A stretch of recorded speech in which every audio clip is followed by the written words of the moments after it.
Assalamualaikum warahmatullahi wabarakatuh. Perkenalkan, nama saya Indah Nur Hasanah Kusuma Dewi, NPM 1903010034, Ekonomi Syariah D semester 3. Di sini saya akan membuat video untuk memenuhi tugas UAS saya dalam mata kuliah akuntansi syariah. Berikut adalah videonya. Baik, kita lihat terlebih dahulu soalnya. Di sini sudah tertera neraca saldo setelah disesuaikan, dan kita baca perintahnya, yaitu yang pertama untuk laporan laba rugi, ekuitas, posisi keuangan, arus kas, rekonsiliasi dan bagi hasil, jurnal penutup, dan yang terakhir ada neraca saldo setelah penutupan. Langsung saja ke hasil pekerjaan saya. Yang pertama-tama itu saya mengetik ulang soal dari tabelnya, yaitu neraca saldo setelah disesuaikan ya. Saya ketik ulang, itu sama dengan yang tadi soal tadi. Baik, yang pertama itu ada laporan laba rugi.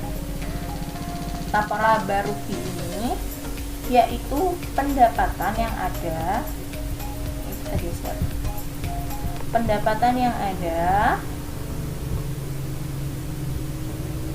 dikurangi dengan beban-beban.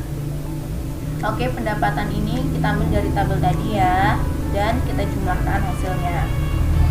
Lalu untuk beban-beban di sini kita jumlahkan juga dan letakkan hasilnya di sebelah sini. Ada ketentuan untuk kredit, yang letaknya di kredit itu diberi tanda min depannya. Bisa kita lihat ya, ini ada pendapatan beban non usaha. Kita lihat pendapatan beban non usaha. Ini ya, pendapatan beban non usaha ini terletak di kredit. Oke, lanjut. Lalu saya memberikan tanda min di bagian beban karena pendapatan akan dikurangi dengan beban menggunakan rumus. Lalu hasilnya 137.100.000. Yang kedua, itu ada laporan ekuitas.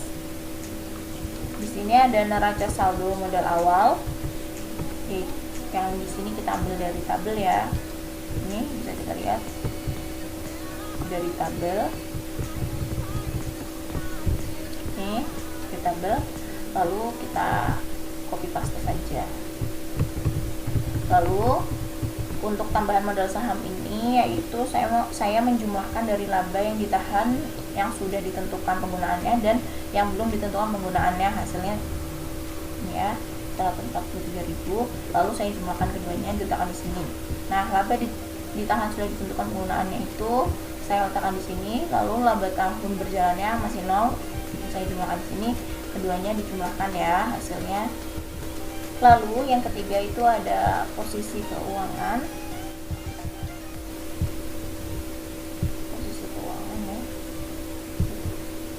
Laporan posisi keuangan di sini ada rumusnya, yaitu aktiva sama dengan kewajiban ditambah investasi tidak terikat. Di sini ada dana syirkah temporer, dan ada modal saham, dan yang terakhir itu ada saldo atau laba yang sudah kita hitung tadi.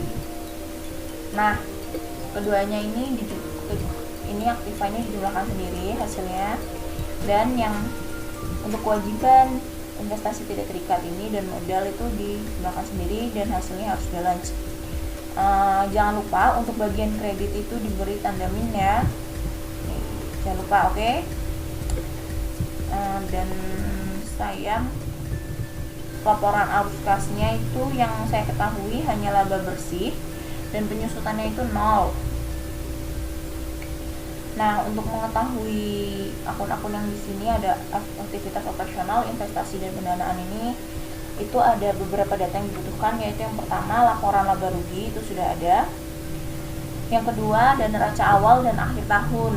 Nah, di sini kan tidak ada neraca awal dan akhir tahun, maka saya menggunakan data yang tertera di sini saja, yaitu ada neraca saldo setelah disesuaikan.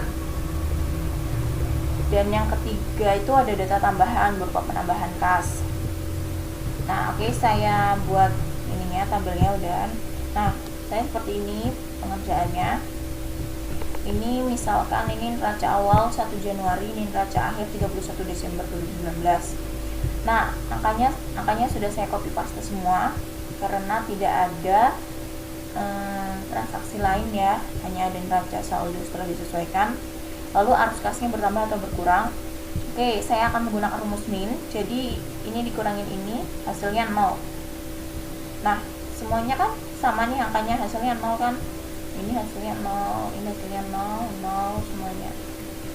Jika hasilnya 0 atau kosong ini, saya tidak menuliskannya pada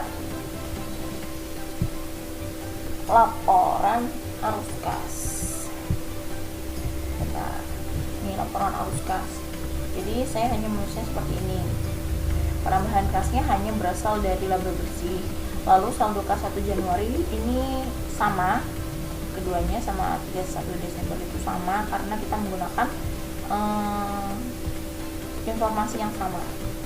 Oke, yang kelima ini ada laporan rekonsiliasi bagi hasil.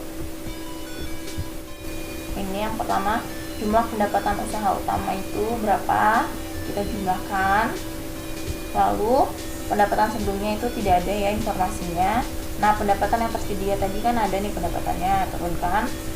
Nah, bagi hasil yang menjadi hak bank, cara untuk menentukan bagi hasil menjadi hak bank itu caranya itu pendapatan yang pertama ini yang tersedia tadi ini dikurangi dengan hak pihak ketiga. Ini pendapatan yang tersedia dikurangi hak pihak ketiga. Ini kita cari hak pihak ketiganya. Ini hak pihak ketiganya sebesar 332 juta ya. Kurangi deh hasilnya.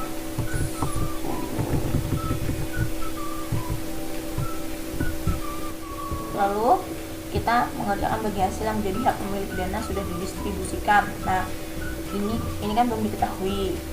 Lalu kita cari nih yang belum didistribusikan, di tabel ada atau tidak. Kita cek ya. Nih yang belum dibagikan, bagi hasil yang belum dibagikan sebesar 19 juta. Ya, lalu kita tulis dulu 19 jutanya di sini. 19 juta ya. Nah, kan tadi ada 332 juta itu kita kurangi 19 juta. Nah, sisanya segini. Itu merupakan hak pemilik dana yang sudah didistribusikan. Oke, yang keenam ada jurnal penutup. Jurnal penutup ini yaitu ayat-ayat jurnal yang dibuat pada periode akuntansi untuk menutup perkiraan sementara. Yang kita masukkan itu seluruh pendapatan yang ada. Nah, letaknya kan semuanya di debit, kita letakkan di debit. Ikhtisar laba rugi ini, ikhtisarnya ini kita letakkan di kredit, yaitu hasil penjumlahannya debit ya. Lalu yang untuk beban itu kita letakkan di kredit semua karena memang letaknya di kredit. Ikhtisarnya kita letakkan di debit, kebalikannya. Yang terakhir ini ada ikhtisar laba rugi, laba yang ditahan. Nih hasilnya sama. Lalu neraca saldo setelah penutupan. Nah, neraca saldo setelah penutupan ini isi akunnya itu berupa aset, utang, modal, dan tambahan ada laba yang sudah kita dapat tadi. Nah, ini yang letaknya di debit ya kita letakkan di debit, yang letaknya di kredit kita letakkan di kredit. Untuk penambahan laba ini hanya di sebelah kredit ya, tidak berlaku untuk di sebelah debit. Baik, seperti ini pengerjaan saya untuk soal UAS. Sekian video dari saya. Saya mohon maaf apabila dalam penjelasan ataupun pengerjaannya masih kurang tepat. Saya ucapkan terima kasih. Wassalamualaikum warahmatullahi wabarakatuh.